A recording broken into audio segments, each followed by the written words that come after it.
Hi, my name is Sarah Sheik, and this is part 6 and the final part of our DASH training. We are in the home stretch. I would say another 15 minutes and we should be done. Before I jump into the scenarios and samples that I want to go over in this training, I want to really quickly go into the Domestic Violence Forms for Restrained Person program so you can get an idea of what the program looks like and what kind of questions they'll be asking. Because remember I said that we would also be helping the respondent respond to the domestic violence petition, and that's if they want to. And basically it's a much shorter interview. What we do is we help the litigant address what has been stated in the petition, and the declaration is something that shouldn't take long because we want them mainly to do a general denial or to do a more general declaration than a more detailed one, because I wouldn't want them to be tied down to anything that could hurt them later on, that could affect their credibility, because at this point they might have been served 2 days ago. They haven't had a chance to do their investigation, to find evidence, to get witnesses. So it's better to be more general than specific for the declaration. Now in this case, it's the same. It looks exactly the same, except this is domestic violence respondents PDF forms, and what we do is we do the location of the DASH clinic. Once again, we can put the name of the volunteer, and then we go next. Here we put down the hearing date, time, and location, and in this case it would be on the paperwork that the litigant brings you. So for example, we can put down 5/31/2016. We can put down, usually the hearings are at 8:30 in the morning, so we could put down 8:30 a.m. We'll put down Department K, which is one of the departments at the Van Nuys Courthouse, room number, usually that field is left blank, and a LQ case number. So any kind of civil domestic violence restraining order case will have a Q number.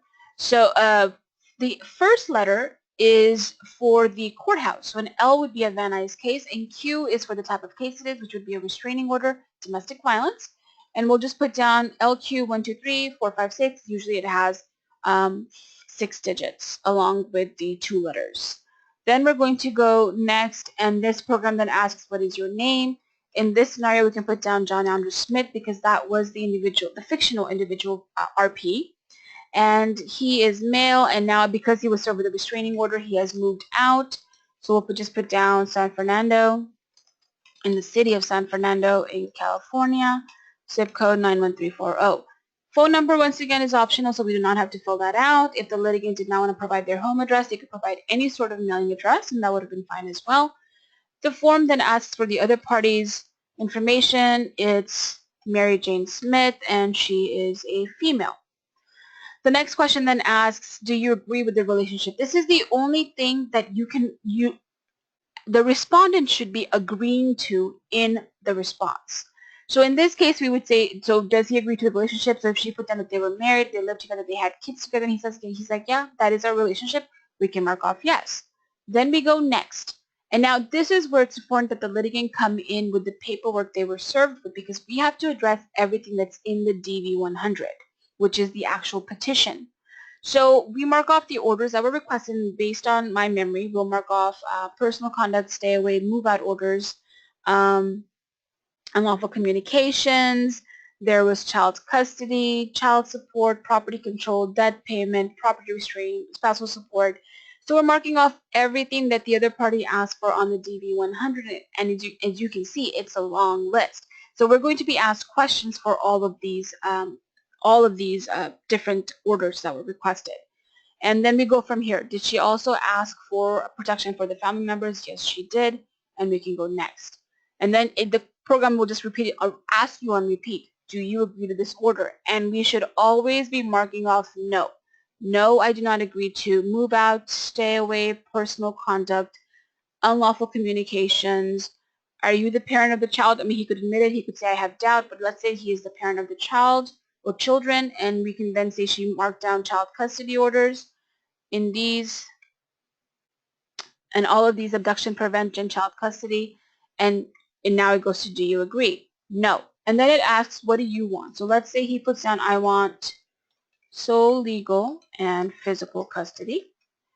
And then we go next, it says, do you agree to the visitation orders? Nope, I want every weekend. And then we go next, and then it asks, do you agree to the abduction prevention? No. So regardless of what the question is, we will be saying no. I do not agree to any of the orders that she's requesting. So to have the property control order made against him, no. Debt payment, no. Because if you agree to having a this order against you, then you're agreeing to have a restraining order against you, and I don't think anyone would willingly agree to that. Insurance, no. Payments for costs and services, which is the debt, it's the damages, the reimbursement for that, and that's no. Batterer's intervention, no. Other orders, no. And this one says, do you agree with her request for other people to be protected? No. So we go through this, and this is the declaration section for the respondent. He can say, I generally deny what has been said on petitioner's paperwork, and I will bring evidence to the hearing. So it could be as general as this. It could be more specific where she's saying specific dates, and you could say, I was at work on that day. I have witnesses for this incident. I'll bring all that to the hearing. But we want to be more general than specific. And as you can see, this field would then be filled out on the actual, well, you can't see this now, but the field will then populate the actual form, so we actually won't have a Microsoft Word document to go back into to make changes. So just be very careful when you're doing this part of the declaration. We want to be as general as we can be, because additionally, whatever they put down right here, if there's any admissions made, they could be used against them in any criminal cases that have been opened against them as well. The litigant would then review the paperwork, and once he says everything is true and correct, we can then mark off yes, and then we go next.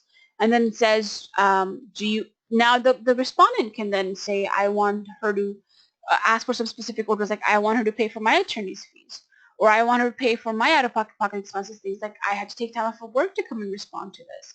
If you say yes, it'll give you a field to fill out. If you say no, it won't give you that field, so we're going to say no, and we go next, and we're done. So a respondent's form is very quickly done, and it's more about getting an answer in if the litigant wants to do it. Otherwise, they can just show up, and then at that point, once they show up, then they can tell the judge their side of the story, and the court actually will listen to them without them having filed any paperwork, and that's the luxury the court gives them. Now, in this case, because it's just a sample response, I'm not going to save it. But anytime you do this at the clinic, you do want to save the response as well. And what I'll do is I'll click on Get Your Document and Get Document, and it will automatically download it, but I want to open it up so you guys can see it. So this is what I have right here in the PDF that I'd opened up. But basically, once you hit Get Document, this is what you get. You get the petitioner's name, respondent's address. The case number is filled out because we have the case number with the paperwork. We have the hearing date and time. And then going through, we just mark off, I do not consent to any of those orders. I do not agree to any of those orders. And it actually fills out the orders that he's requesting right here. We have 4 pages. This is the declaration. The program filled out the declaration portion right here, and the litigant would just sign off right here. Now, we have the income and expense paperwork, but of course, we're not going to help the respondent fill this out. If the other party is asking for support, then the respondent also has to fill out one of these financial forms, and they can also come to the family law facilitator for assistance with the financial form. Lastly, we have a proof of mailing. Now, when a petitioner does a petition, they have to personally serve the respondent. But when a respondent does a response, they only have to have the paperwork mailed through a third party. So it would still be someone else 18 or over, but they could have the paperwork mailed to the petitioner, and they could then go file their proof of service and their response in the court. Another thing is that if you look right here, question 9. So the other party might not know that our respondent has a gun, doesn't have a gun. They might not allege anything. So on the DV-100, that box might not have been marked off. But our litigant has to actively say, our respondent, who's the respondent now, has to actively say that they do not own any weapons, because the court needs to know that. Or that if they do own the weapons, they've turned them in. That's very important, because a restrained person, even without a hearing, if there's been a restraining order and you're a restrained person on that restraining order, you have to immediately turn your weapons in either to the police and get a receipt, sell it and get a receipt, or tell the court that you don't own a weapon. And that's on the respondent to make that claim. So this is the respondent's paperwork. This is the program. It's very, very quick. And now we're going to jump to some scenarios and basically what kind of things you should be looking for as a volunteer while the litigant is sitting there and they're constantly throwing stuff at you, and you need to be able to parse out what's important from what's not important. So starting out with this section, what we're doing is you're going to focus on this side. Basically, these are the questions you should be paying attention to. What is the domestic relationship? What are the recent incidents of abuse or incidents of abuse? Are there any other orders that are being requested outside of the main restraining orders, which are personal conduct and stay away? And will we, as the DASH clinic, would I, as the backup attorney, be making any other referrals for our litigant? So I'm going to give you a minute to read the scenario on the left, and then basically we're going to go over it, and you can see how much of what I went over you got and how much of it you did not get. So I'm going to give you 60 seconds, and we will then go over the paperwork.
All right, so what we're going to do is we're going to go over this scenario with Jane Smith.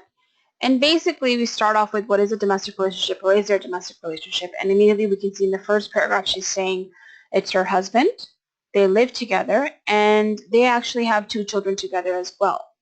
So we have that domestic relationship. We then go to what are the recent incidents of abuse. If you go down to the fourth paragraph, it says that he came home drunk and he hit her on her face and body. She had a bruise on her right side from where he punched her. He pulled her hair and she had to call the police and he was arrested. He also broke her arm a month ago. He damaged her car. He slapped their son. And basically, she's talking about a summary of what's been going on. There's been abuse ongoing throughout the marriage, and that there has been verbal abuse as well. Now, did you guys catch any of the other orders she might be asking for? So one is child custody, right? So we have the 2 children, 2 minor kids. So she's saying she wants no visitation. She wants child custody of the kids because he can't take care of them. She's also mentioning that she wants him to pay child support and pay for some debt payments like rent, utilities, things like that. And also she wants him to maybe take some sort of, join maybe AA or something because he has alcohol problems, and attend some classes so that he won't be violent anymore. And finally, she's talking about how he has family in Guatemala, and he said that he'll take the kids with them to Guatemala. So maybe we have some abduction prevention issues coming up as well. So those are the things that you would be catching as the litigant is telling them to you. This is a pretty straightforward way of getting the information. When you have a litigant who's all over the place, it might be a bit hard to figure out what's important, what's not, but you have to learn how to pay attention and be able to figure out the important stuff from the non-important stuff. So now let's go to a second scenario. Once again, we're going to, you're going to review it, and then from there we'll go over what things pop out at you from these questions on the right. I am going to just ask you to pause the video so that way I won't have to wait another minute. So let's just have you pause the video, read it, and of course make your YouTube screen, the video screen here so you can see the text. But basically, I'm just going to go over the answers right now. So is there a domestic relationship? Yes, he is her ex-boyfriend, and she has one child with him.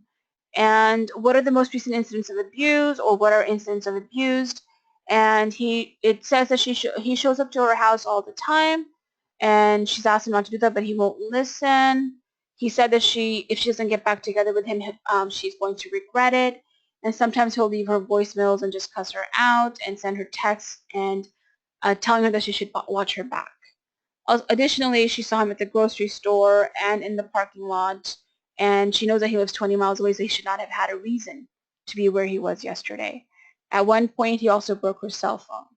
Now, will she be asking for any other orders? If you caught that down there, she's asking for child support and abduction prevention. And because they have a child together, most likely we're going to be seeing some sort of child custody and visitation orders as well.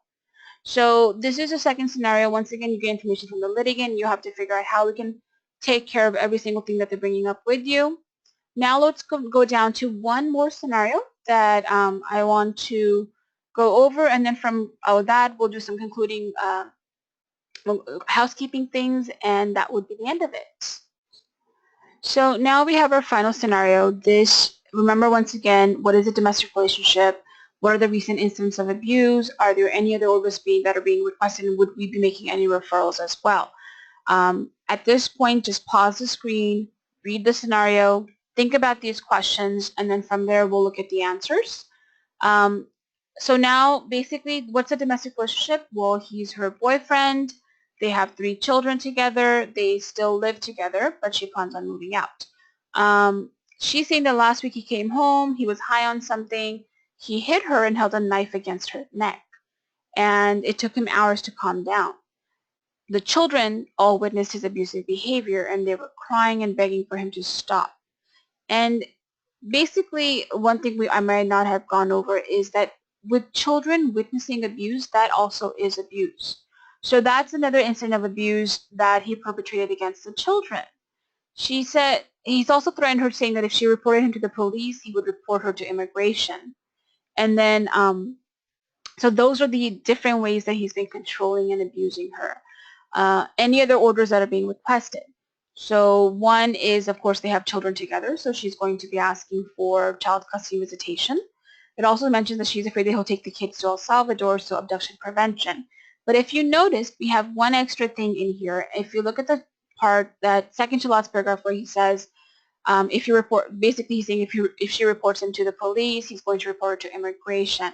And she's afraid that because she doesn't have her papers that she would be deported. So that would be a referral to our main office, so they can maybe take on her case as an immigration case and help her to become a legal permanent resident, get her papers in the United States. So that would be one referral we would be making. So basically, these are the kind of things you'll be dealing with at the DASH clinic. We've gone over the DV law and procedure, as well as the Hot Docs program, as well as the declaration writing. It is a lot of information, and at least the first couple of times you will be shadowing someone while at the center, or I would suggest wherever you're volunteering that you shadow someone who is more experienced to get an idea of how to go through the interview, how you should be behaving as a volunteer, how to organize the forms, how to tell the litigant the next steps, and doing all of that. Additionally, we actually have a volunteer handbook that we give to our DASH volunteers. Because of the nature of this training and how it's online, that you won't be seeing anyone face to face, but I would suggest if you want one of our volunteer handbooks that has the samples of declarations, the sample of the EPO and the CPO. There's a cheat sheet about the different kinds of restraining orders that are available to litigants and protective orders. If you want any of that, you definitely contact Diana Avendano and let her know, and then we can get you a copy of the manual. Maybe get it to the site that you'll be volunteering at. Additionally, please remember to enter your hours on logistics. It is, like I said, very important to us and to our funders. So if you could get that done every single day you're there volunteering with us, that would be a huge help to us as well. Once you begin with us, I hope that it will be a rewarding experience for all of you. I look forward to working with you.